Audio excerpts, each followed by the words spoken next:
How do you make cinematic shots? The 2023 film The Flash uses composition, lighting, perspective, camera lenses, and specific staging of characters to create cinematic shots. Let's jump in and see how the film achieves this. In cinematic shot number 1, the camera's focused on giving us a view of Supergirl in the midground from the perspective of the two Barrys in the foreground, who are blurred out. The railing in the midground also creates strong perspective lines, drawing our eye towards Supergirl. Behind her, we see the distinct lighting and structural elements inside the Batcave that help to frame her within the darky, murky environment. A longer camera lens could be used here to get this field of view. In cinematic shot number 2, we cut into a tighter composition on Supergirl within the same scene as the previous shot. The camera is placed around the level of her chest, and the camera could be using a 50mm lens to create this composition. The railing she's leaning on continues to create strong perspective lines, directing our eye toward her. There are more visible details in the background inside the Batcave, and the strong lamps behind Batgirl help to separate her from the background. In cinematic shot number 3, we cut to the reverse medium shot of the two Barrys reacting towards Supergirl within the same scene.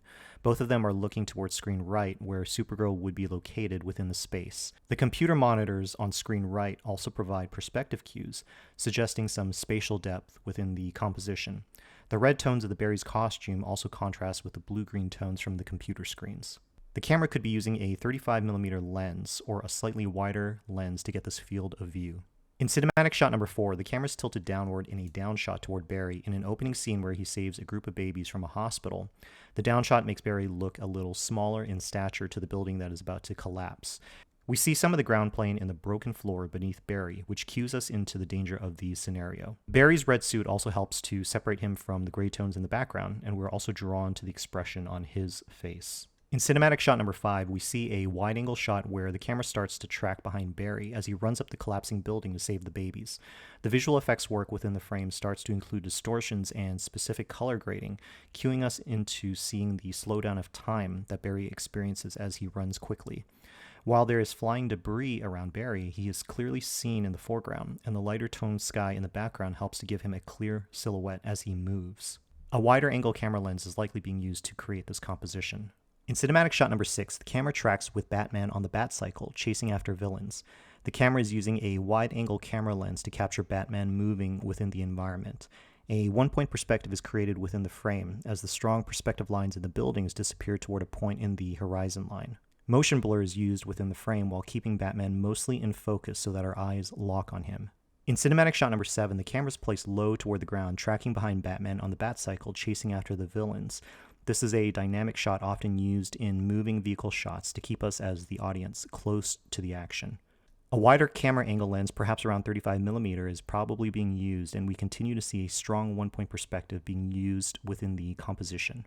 In cinematic shot number 8, we see a classic over-the-shoulder shot with Barry blurred and out of focus on screen left in the foreground. The focus of the shot is Bruce Wayne, in the midground, who is talking to Barry. There are few strong perspective lines within the composition, but the square and rectangular elements in the background storefronts help to frame Bruce. A longer camera lens could be used here to compress space within the shot. In cinematic shot number 9, a dramatic wide-angle shot is composed with a Batplane being lowered into visible space within the Batcave. The outside lighting shoots through the waterfall on screen left, illuminating the murky space. This wide shot helps us to see the general orientation of elements within the set, showing us where everything is staged with respect toward each other. In cinematic shot number 10, we see a medium shot on a different Bruce Wayne in his Batman suit, with a ring of fluorescent lights above him, framing his head and directing our view toward his eyes. He's placed near the center of the frame in almost symmetrical composition.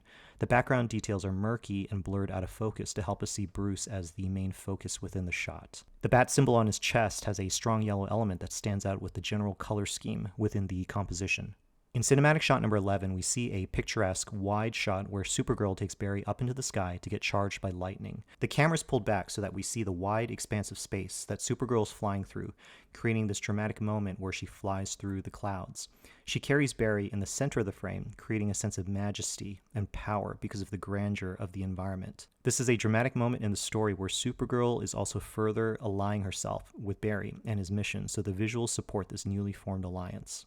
So overall, these shots in The Flash use traditional film language to create cinematic shots that tell the story of the film. This film vocabulary helps ground the story in a believable visual reality, helping us to suspend disbelief and experience the film on an emotional level.